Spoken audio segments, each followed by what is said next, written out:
Welcome, everybody. Thank you so much for joining us today. My name is Shelby Nielsen. I'm here on behalf of Kessler Foundation to welcome you all for our wonderful presentation today, Planning with Confidence, Allowed Disability Benefits Q&A.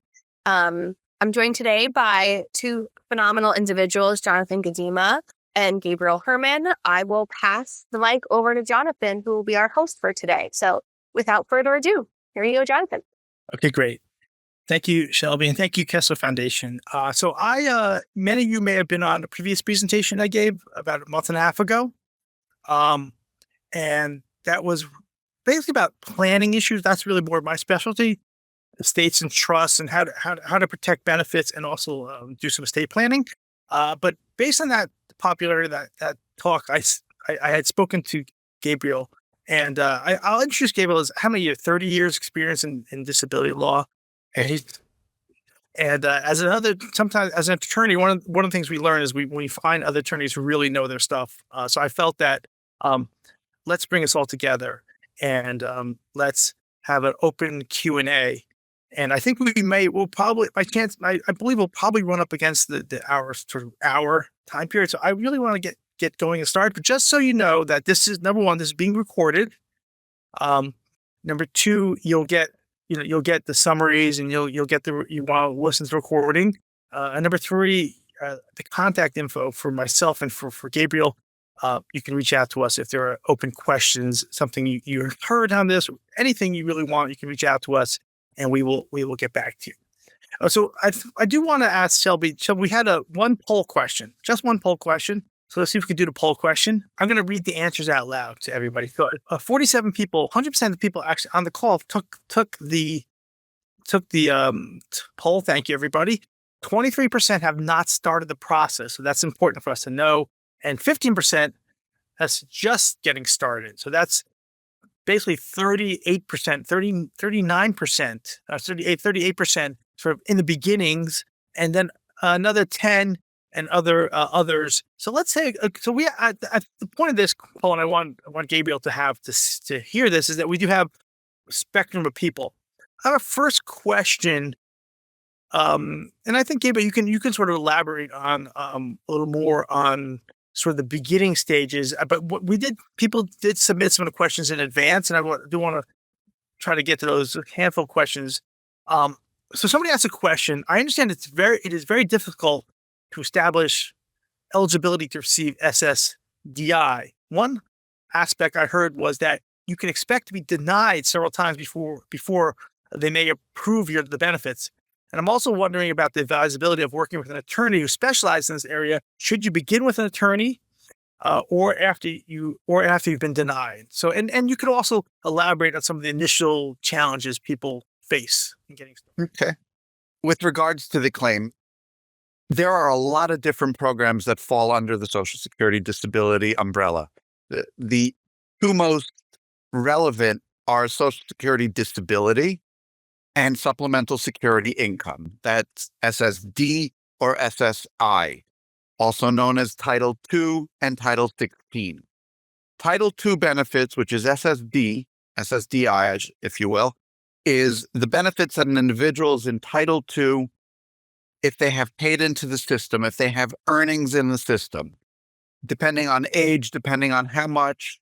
I mean, those are all factors that have to also be taken into consideration. But the standard is that you paid into the system, can no longer work for whatever reason, whether it's a physical impairment, a problem you develop just because of who you are, as it were, mental issues, cancer, stroke, neuromuscular disorders, speaking specifically to the Kessler audience. Those are the kinds of benefits that could be obtained under SSDI. The same benefits are available to somebody under SSI, Title 16, which is the need-based program, but that program is one that actually has a requirement that the resources be under $2,000 total for an individual. I think it's about $3,000 for somebody that's married.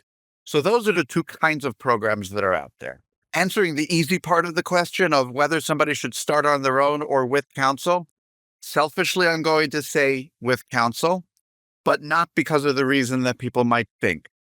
The selfishness is more along the lines of, if I'm controlling the process from the beginning, there is a greater likelihood of resolution favorably, if at all possible, early in the process.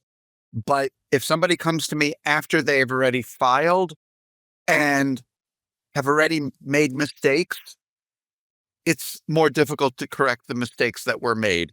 And there are a lot of pitfalls in the Social Security process that people need to be aware of, that over almost 30 years, I've seen and dealt with innumerable times. So from a preliminary perspective, how does one start a claim? Person files. It's really that simple. At this point, the government has leapt into the late 2000s. And so finally, claims can be filed online. And again, it's a process as anything else is. Once you file, you get a lot of communications and a lot of correspondence. And Social Security has started to the point where they're providing updated information. They'll send you a text and say, we are at 0.3 of 5 in the process, or your claim is 75.5 or 78% finished. Those words are all meaningless to me. In my view, a claim is binary. You're either a claim is decided or it's not decided. And it's very arbitrary what these percentages are. I don't even know what they mean. All I know is that if a client calls me and says, I got a text saying that my claim is 4 out of 5% or 4 out of 5 steps done, I know that maybe a decision will be made tomorrow and maybe a decision will be made in a month or two. So that's just something the audience may have seen if they have started a claim. In my experience, and just for background again, the typical Social Security claims process is an application is filed, an initial determination is made. If that determination is a denial, then we request reconsideration. Reconsideration can be approved, partially approved, or denied. And then the next step is the hearing step. At the hearing level, the claimant gets an opportunity to present their case to the decision maker, who is an administrative law judge appointed by the Commissioner of Social Security. Essentially, it's an administrative law judge. And then that person, the claimant, has an opportunity to present the case, answering the judge's questions. And it's also at that point that with counsel, there is the greatest likelihood of all of the records being collected and presented. At the initial steps of the claim, a claim can be approved, certainly. And if it's a full-on physical claim, the government started a pilot program where they're not even viewed by a medical source or by the agency's medical reviewer, but the non-medical reviewer is empowered to make a physical determination only, which actually is fast-track cases. I've seen a few cases decided a little bit more quickly because the medical reviewer is based on experience, but not based on anything else. A lot of times these cases are denied by the medical reviewer for reasons that are completely beyond me, very arbitrarily. Most people, and I'm going to comfortably say most people, are denied at the initial and reconsideration level.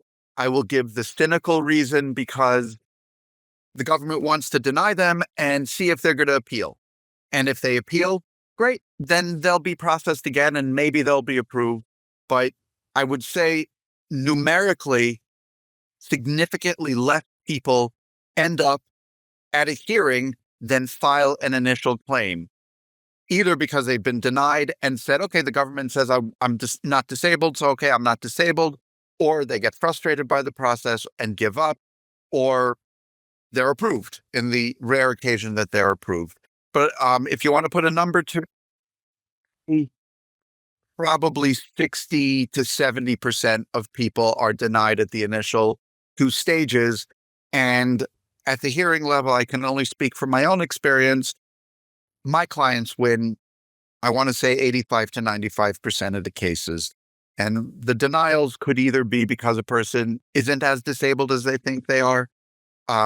Information that I got was not backed up by the records, or you got a judge who, for whatever reason, just didn't see the case the way I see the case. So even in those cases, we can appeal to the appeals council.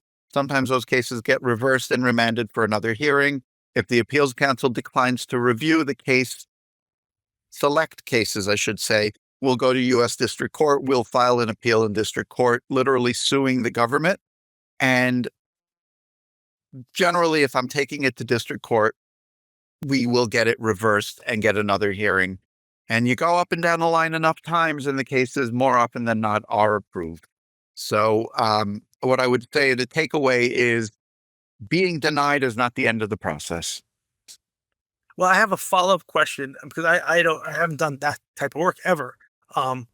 Approximate cost. I mean, obviously you can't speak for other attorneys, but you're talking, how much are you talking here in terms of getting an attorney at least initial stages, or having to go? A general overview of the fee structure, and this is a nationally accepted, is the fee is up to 25% of past due benefits. And past due benefits are anything that a claimant is entitled to from 6 months after their alleged onset date or 12 months before their application, depending on the timing of the application, up until the date of a Social Security determination. But that 25% is further reduced, as it were, if a claim is approved at or before a first hearing decision. And I'm saying it that way because there are some judges that mandate more than one hearing, but it's the first decision. If it's approved at or before a first decision, I will cap my fee at no more than $9,200, which means the lesser of 25% or $9,200.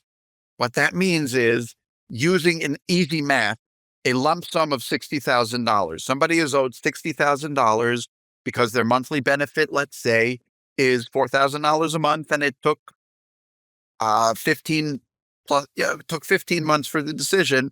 That is the potential back due benefit. Not a typical situation, but I'm just giving it this way because of the math. And they win after that hearing, after that first hearing, or even after an initial application. My fee could be, mathematically, 25% would be $15,000, but I keep my fee capped at $9,200. If, on the other hand, we have a denial, we go to the appeals council, it goes back down the line, that same $60,000 could result in a fee of $15,000. So that's the fee structure. Taking it to district court isn't going to cost more, but it will potentially have a filing fee. $405 currently is the filing fee. Generally, federal court cases are paid for from a special program called Equal Access to Justice. It's complicated how that all comes into play, so I don't really want to focus on that part of it, of fees and really things in general, but it's very case-by-case dependent because that's at the district court level. But that's to answer the question. The fee structure is 25% with a fee cap of $9,200 if a claim is resolved at or before that first hearing decision. A couple more questions that were submitted in advance, and then we'll start doing the questions that are coming in on the Q&A. I have a question here. A woman had, her husband had been disabled, so he was receiving SSDI transitions from SSDI to the retirement age. Is there any paperwork that needs to be completed to make that seamless? Does the monthly payment change, again, moving into retirement age? And when did this, and then there's a multi-part question. Let's break it up into one part at a time. Okay, so first question, it's an easy answer. No paperwork. A person that is disabled magically becomes retired on their full retirement age, which, depending on how old they are, but most people at this point, full retirement age is 67. Won't go higher than 67 at the moment. That's the full retirement age.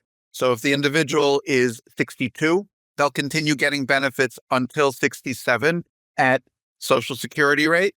And Social Security rate is retirement rate. So there's no increase, there's no decrease. The benefit stays what it was. Nothing needs to be done. And in fact, I will even note, a disabled person who becomes a retired person no longer has any earnings restrictions. So once they are at full retirement age, if they have the ability to work, or if they've been working and keeping an eye on their earnings, that cap goes away. You can earn as much as you want and be retired.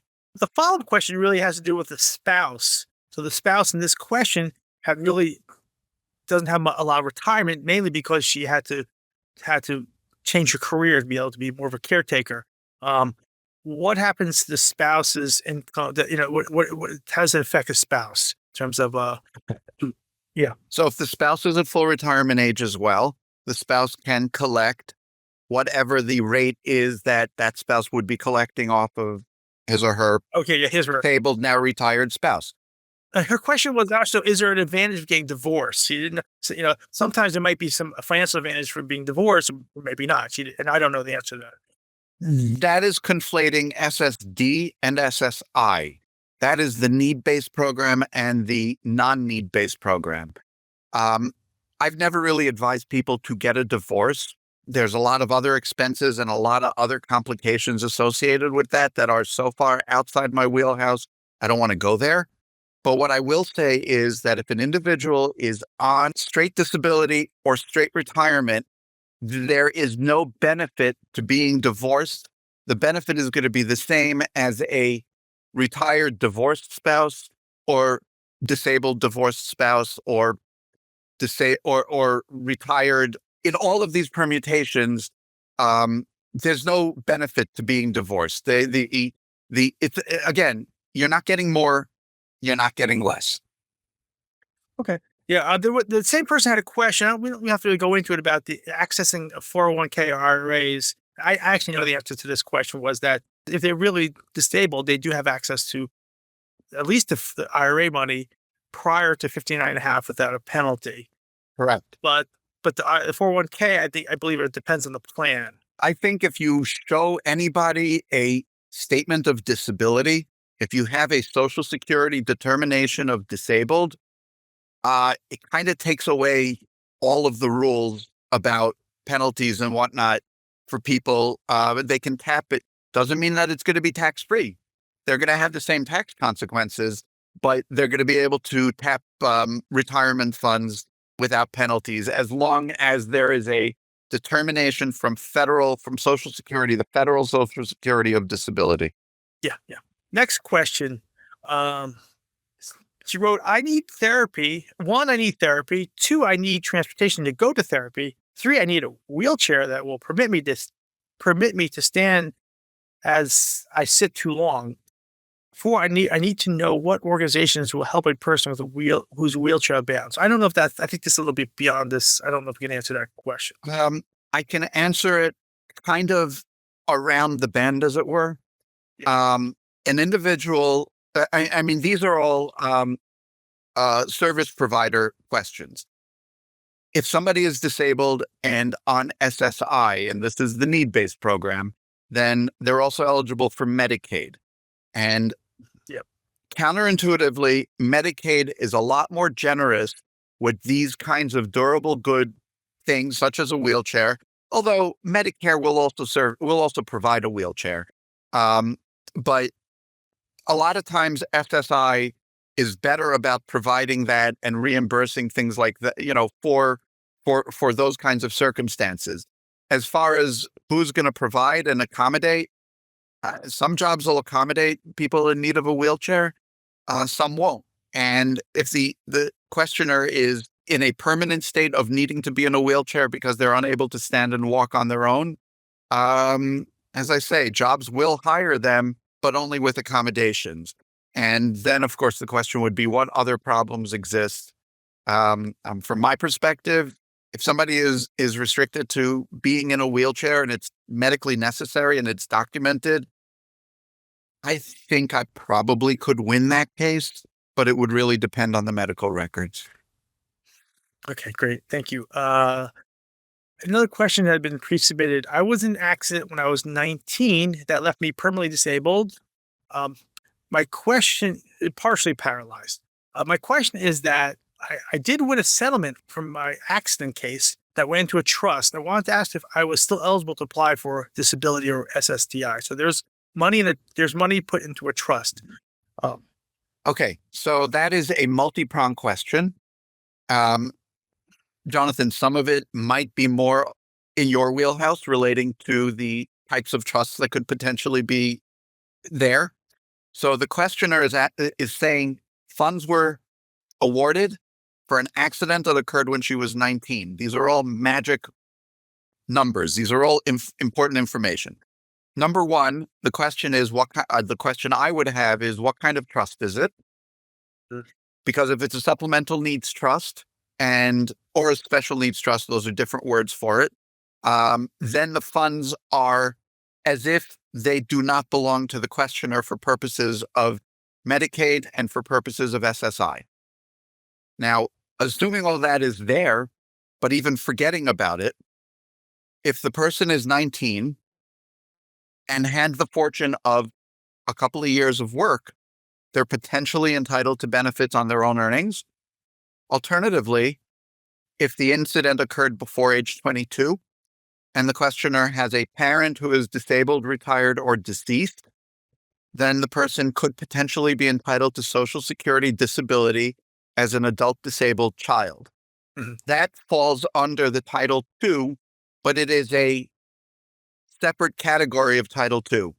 As some of you may be aware, individuals who are entitled to retirement benefits or disability benefits and have children under 18, those children get auxiliary benefits at about half again what the primary beneficiary is collecting. At age 18 or 19, if they didn't yet finish high school, those benefits go away unless the individual is or became disabled before age 22. So this person who became disabled at 19 in an accident, if he or she has a parent who is disabled, retired, or deceased, who had earnings, obviously, who had a work history, could potentially be entitled to benefits independent of their resources. But if they don't have a parent in that category, then they could still be eligible for supplemental security income, which is very restrictive. I mean, and it's not a whole lot of money, but it is still a worthwhile exercise, depending, obviously, again, on disability, because the questioner said, I am disabled since age 19. Disability is a very, very much in our conversation, a legal term. And as the government loves to say, it's a determination that is reserved for the commissioner, which means you and I could think somebody's disabled, but it's just a word. Hate to say it, but it's a word that requires context. If the parent has predeceased, who did have earnings, and you fit that under 22 category, you get that parent's payment, right? I mean, you have to apply, but yes. Actually, the person who introduced me to you, that she was trying to figure out why her sister was getting her father's payments, and she actually had fit into those categories, and she got pretty significant whatever the father had been entitled to. That was going to the disabled. Oh, she was a different type of disability, but anyway, she got that. Right. Okay, so But obviously, there's caveats to it. It depends on the parent, depends on whether there's a spouse, depends on if there's siblings under 18 who are collecting. But at the end of the day, if everybody ages out and the questioner is still disabled, then the questioner ends up with everything. So this is what I do. And this is the kind of thing I can deal with easily. Yeah. A question about wanting to work. I have a lot of time on my hands after 10 years on disability and need to find a new purpose. I would love to write a book or try to monetize and grow a blog or sell digital things. Health has some certifications. I was told if I do this, since you can't prove this is not permanent job type stuff, like make some money here and there, can't prove how long you work and the money is inconsistent, it could cause you to lose disability. Is that true? I looked into the back to work program, but it seems like such a risk. What if you make money, lose your disability and medical insurance, and then your startup business fails? Then you have nothing. So any short advice on that? And that's Yes. Okay. So first of all, many people that are disabled are offered ticket to work. I don't trust it. The ticket to work is essentially it's a vocational rehabilitation program that is offered by Social Security through contractors, Alta, Magna, all sorts of companies. The only thing Social Security promises is that that returning to work or engaging in work activity will not trigger a medical review. That's a very small, almost worthless promise to me. With regards to the specific question, an individual in 2026 can earn up to $1,690 before they trigger substantial gainful activity. Now, if you want to go even deeper, an individual who is collecting Social Security disability has a 9-month period in which they can earn anything without losing their Social Security benefit. But every month that they earn over $1,210, different from the $1,690, any month in which they earn over $1,210 is a month that is, by that I mean it's a trial work month. And you get 9 of those months, not consecutive, cumulative. They could be consecutive, but they could also be 2 and then nothing, and then 4 and then nothing, and then 3. And then when you hit month 9, if you go over my first number, which is 1690 or whatever in a given year, if you go over that amount, you are over your permissible or permitted earnings. And if you do that for 36 consecutive months, after the 9 months, you'll lose your benefits. If you do it for 35 months and then you stop working, your benefits continue. Or alternatively, in that 36-month period, if you earn over 1690 in any month, you are ineligible. If you're at 1650 or 1500, you continue to be eligible. So that's part 1.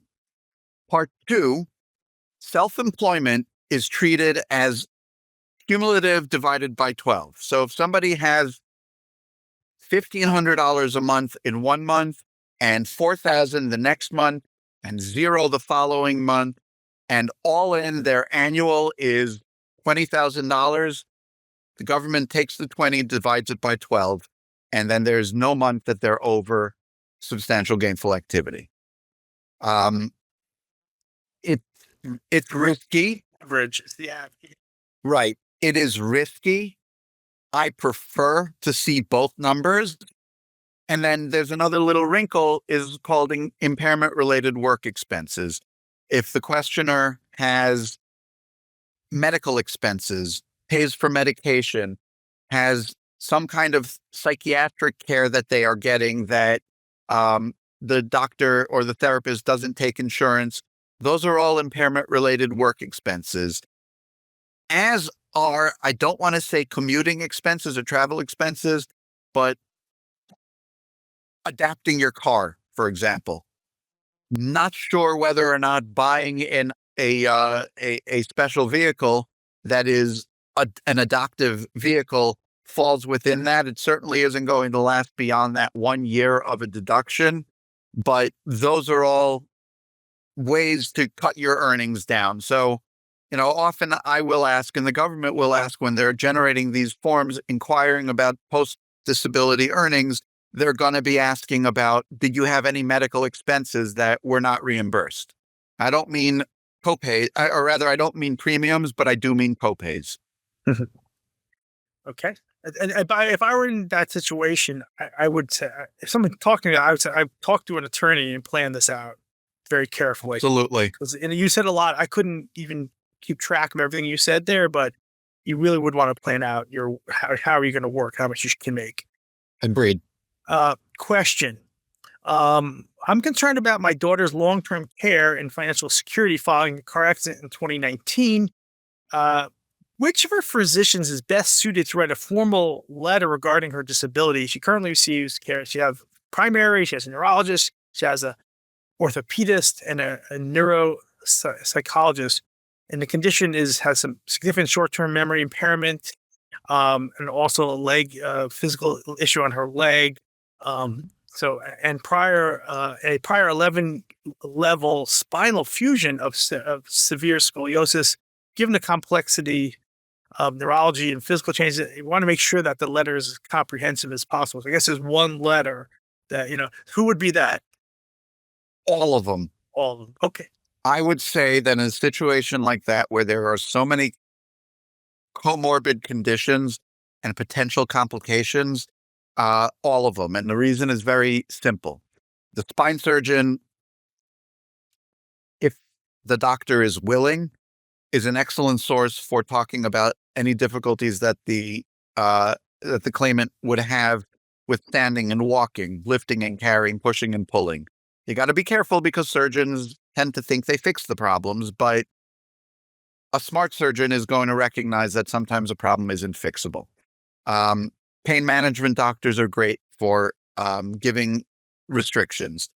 The neuropsych is going to be very important for the short-term memory, on which the G and I have an opinion, the primary, because, other than anecdotally.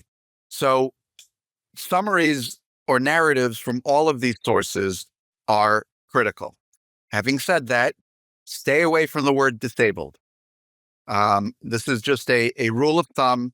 Again, remember in the beginning, I said the government reserves that word for the commissioner. That's literally what I mean. Some decision makers will say, oh, well, the doctor says the patient is disabled. Well, that's a decision for the commissioner. No, you describe the restrictions. The patient is limited in sitting, standing, walking, lifting, carrying. The patient is unable to focus and concentrate. Give examples. Do all of that so that the logical conclusion that a reviewer or a decision maker is going to make is, well, this person can't work.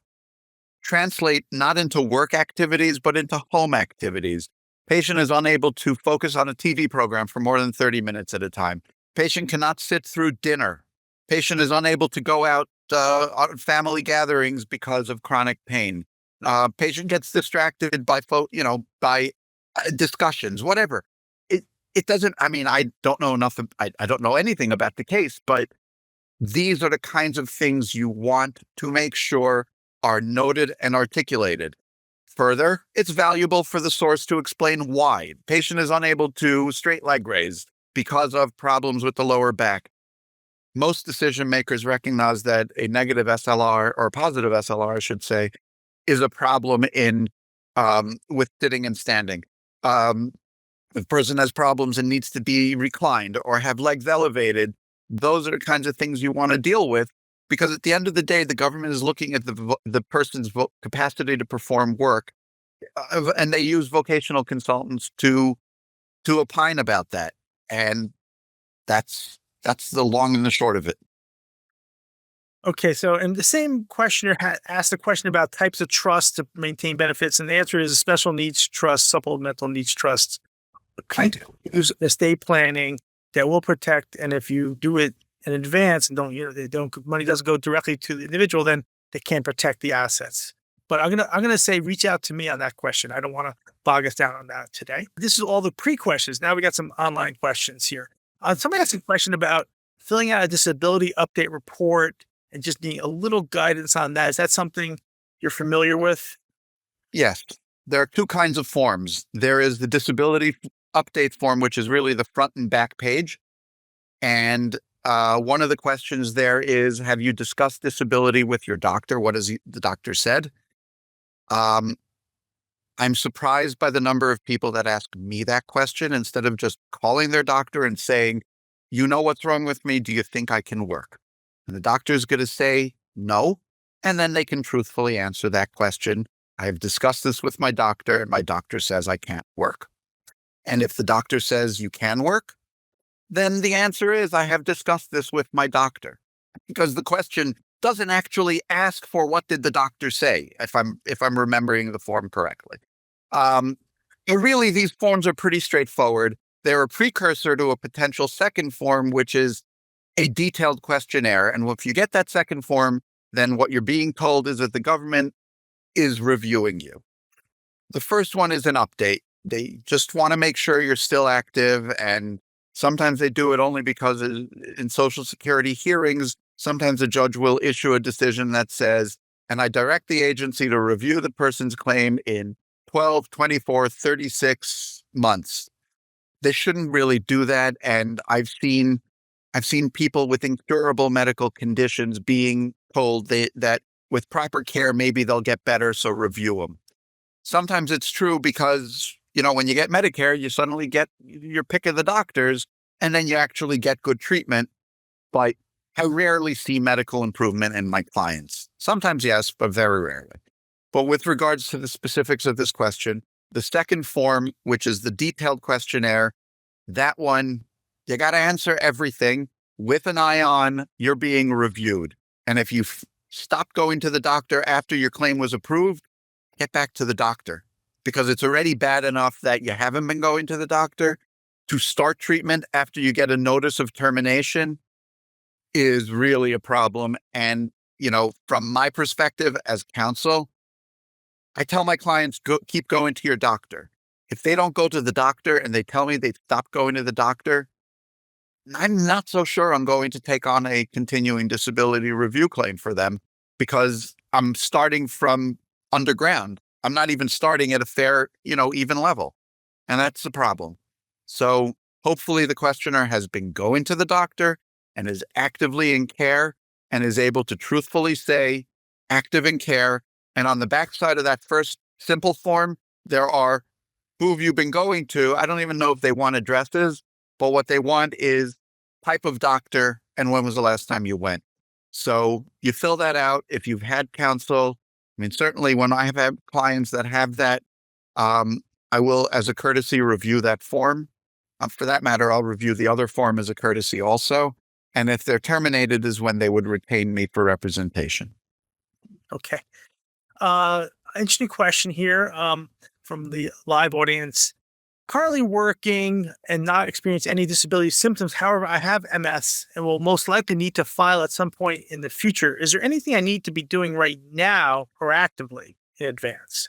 Keep going to your doctor, which you're going to be doing anyway. Make sure when you're speaking to your doctor to reference the problems you're having and how you've overcome them or how you're compensating for them. If it's, there are so many things that could be MS. It could be the cognitive. It could be physical. It could be as simple as difficulties that you have tolerating changes in temperature. So you got to talk about all that. A good way to do it is reporting it to the doctor. Straightforward, I'm having this problem. Alternatively, in a formal question, why am I having this trouble? Why am I finding that I'm forgetting things?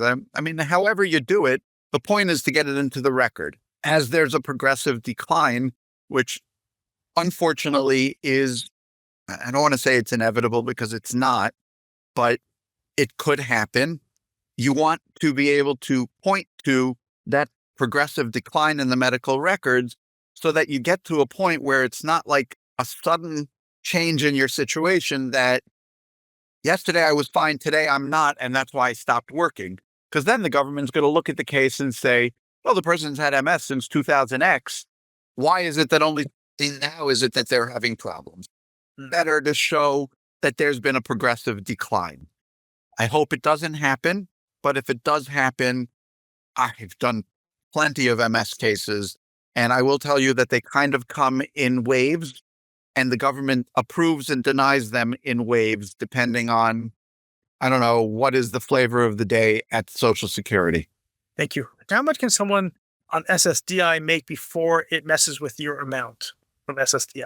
It's not about the amount. It's Social Security benefits are binary. You're either getting them or you're not getting them. They're not reduced by how much you get. If you're getting SSI, and I'm only asking because that's where it sometimes comes up, if you earn a little bit, it will be a dollar for dollar reduction. Yeah. But with Social Security disability based on earnings, where your benefits, and a rule of thumb, if you're getting more than $1,200 from Social Security, it's not likely that you're getting SSI. You're likely getting SSD based on your earnings history. So again, if you go past the 9-month trial work period and you earn over $1,690, you can get zero. If you stay under $1,690 or you're below $1,690 with impairment-related work expenses, you can get all of your benefit. Okay. It's an all or nothing. Same thing. Plan this carefully. Correct. Question. I've been receiving SSDI since 2017. I was diagnosed with a traumatic brain injury since 2016. Will I receive SSDI for life? There's no cure for TBI. I have a caregiver 63 hours per week, and I receive Medicaid and Medicare. My guess is that the Medicaid is potentially the state program, but it could be the federal Medicaid. The Social Security benefit could be relatively low, and that is why the individual may be getting both Social Security disability and supplemental security income. Circling back to what we referenced earlier, if the TBI occurred before age 22, there's an additional potential benefit from a parent that is disabled, retired, or deceased.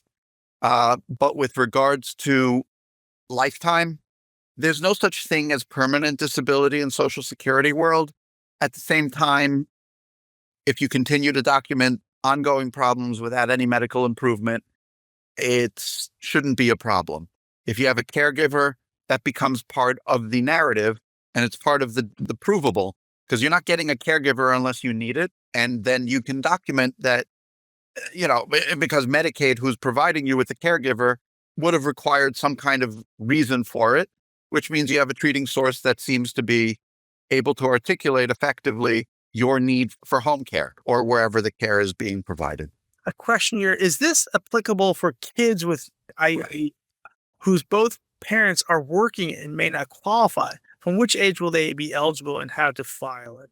So IEPs are, just for everybody else, they are educational plans, individual educational plan, literally IEP, for children that need something in school. Generally, it's through the public school system. It's not, number one, we don't know what the long-term outcome is going to be for that person. Plenty of kids with IEPs end up becoming like Elon Musk. I literally. The thing is, we don't know. It could be a physical reason that there's an IEP. The issue about SSI is a resource-based issue. There is child SSI. To be honest with you, I don't handle children's SSI claims, not because they're not good cases, but because they take a little additional specialization that I just never had the interest in taking on. Sometimes people that are good wage earners or make a living wage can get SSI for their children. Sometimes they can't because the resources are too high. Honestly, I don't know the whys and the hows. I have people that I can recommend that are more familiar with it. But in all circumstances, my advice would be plan for not having your child have anything so that when they turn 18, they can file for supplemental security income, SSI. And when I say have nothing, dig deep into the old bonds that their grandparents may have given them when they were born, because the government knows about them. And, I've had clients who have been approved at 18, and then at 30, when the bond is unearthed by the government, they're suddenly overpaid 12 years. So you want to definitely be sure that there is truly and really nothing. If you want to make sure your child has something, put it into a trust or put it into an ABLE account.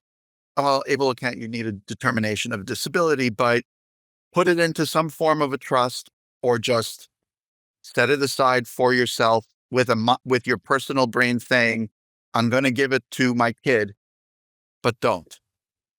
Because at 18, they are adults and can get SSI if they have no resources. Great question. Great. And also, that's something also I could be, if you want to reach out to me on that question too. Whoever asked that, in terms of some of the possible planning options.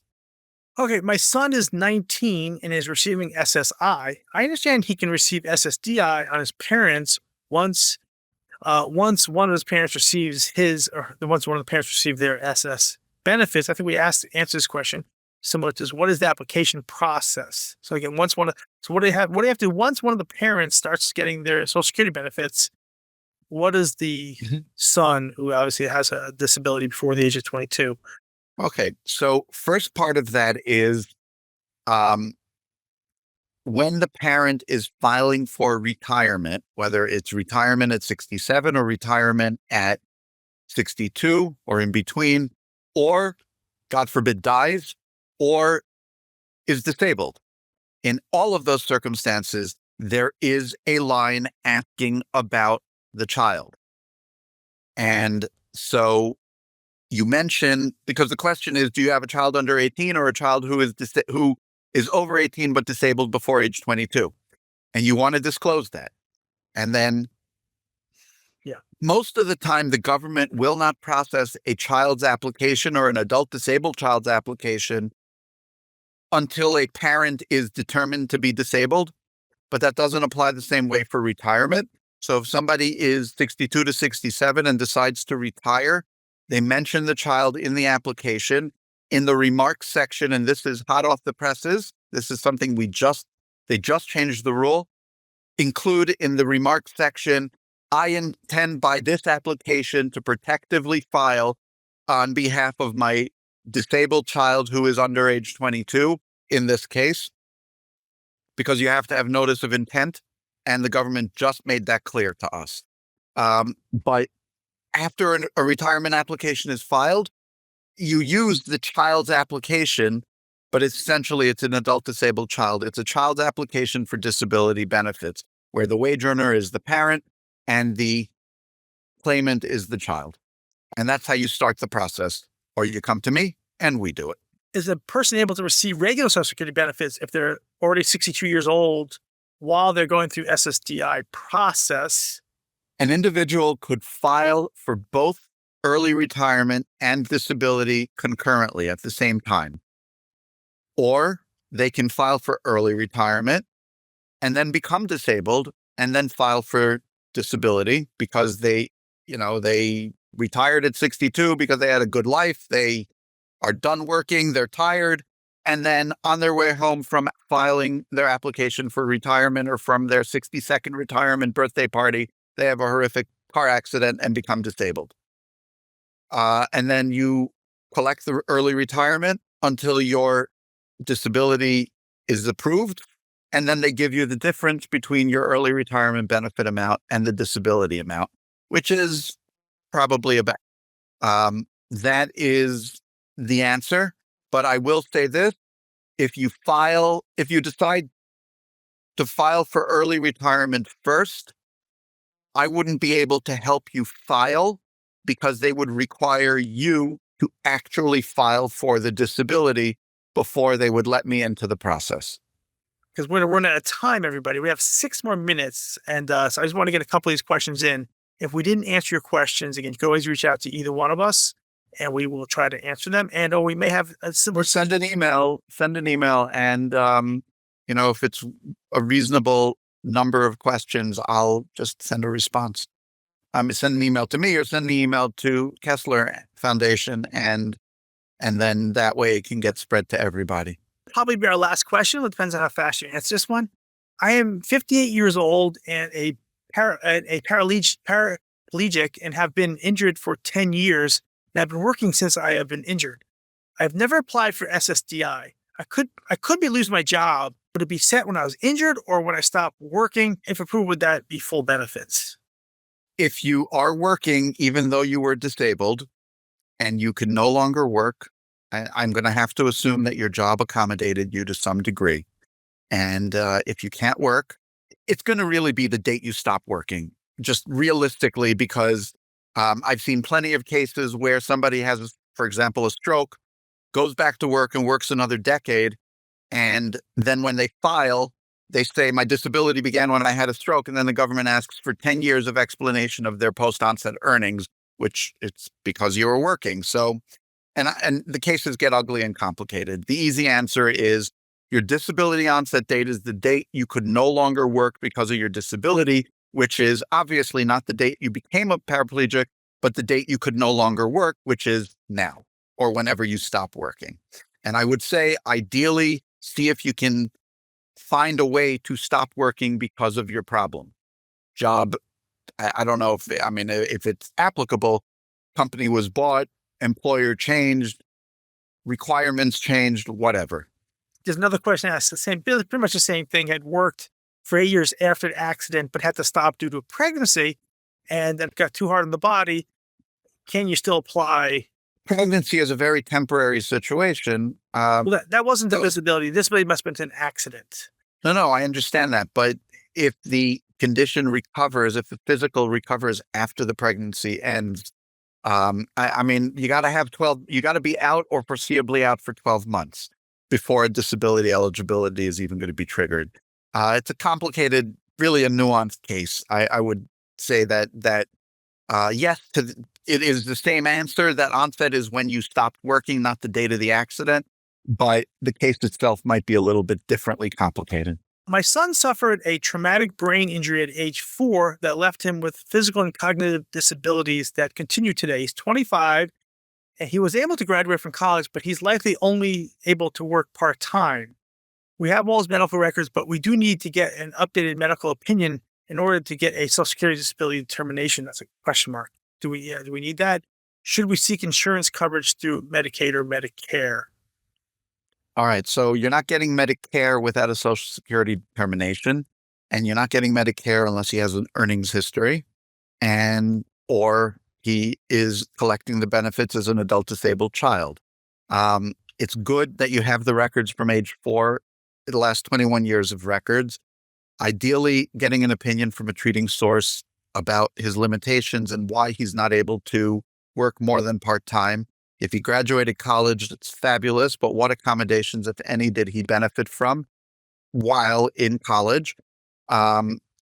Disability program or extended time or any of those kinds of things. And in short, yes, opinions from treating sources are important. Reference back to what I spoke about earlier, which is how those opinions should be offered. Not patient is disabled, but these are the problems that patient has, which would impact on him, or such restrictions as would lead any reasonable thinking person to conclude that this person couldn't do more than part-time work. But part-time work also depends on the earnings. Again, 1690 is a magic number. Okay. I want to get one more question here. My son is 20 years old. He has documentation from his psychiatrist and therapist stating he is autistic. He has definite mental challenges. He's on medication for it. He's currently taking college courses. I do not know after college ends whether he'll be employable or not.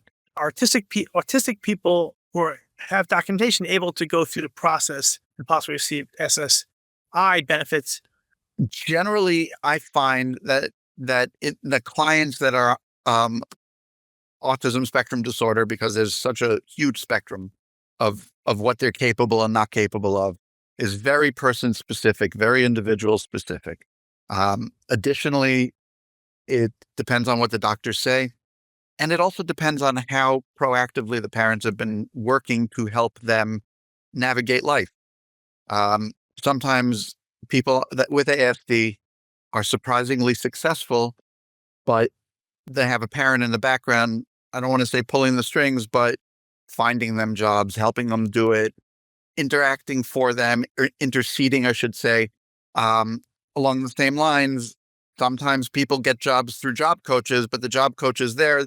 The job is really successful and really everything is great about the job, but it's with accommodations because the worker never interacts with the supervisor, only interacts with the professional who intercedes with the supervisor to deal with scheduling changes or attendance issues or performance issues. And that's why it's very, very case specific. There is potential, but again, there too, college courses, what accommodations is the person receiving? Because it's indicative of what the impairments are.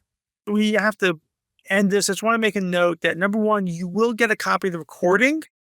There's so many other questions that came through. And number two, my email and Gabe's email will be sent out to everybody. So you will have that. If you want to reach out to either one of us, please feel free to do that. It's there on the screen, but Shelby, they will also receive an email, correct? In a few business days, you'll receive an email direct from Zoom with the recording. It'll include the slide, which has both of Jonathan and Gabe's email addresses on it. as well as the transcript for the entire conversation. I know we had a lot of questions here that weren't able to be asked. A lot of questions about recordings and people having their hands raised. So if your question wasn't answered, I would take advantage of, trying to put it in the Q&A now so we can, take note of it. But if not, please reach out to Gabe and Jonathan. I know some folks had questions about legacy planning, creating wills, estate plans, which kind of go above and beyond the disability benefits Q&A of today. So Jonathan is definitely your guy when it comes to those sorts of questions. But in the meantime, if you guys have any questions at all, you can always just reply back to the emails that we send out, and I can help direct them in the proper direction. Without further ado, thank you, everybody.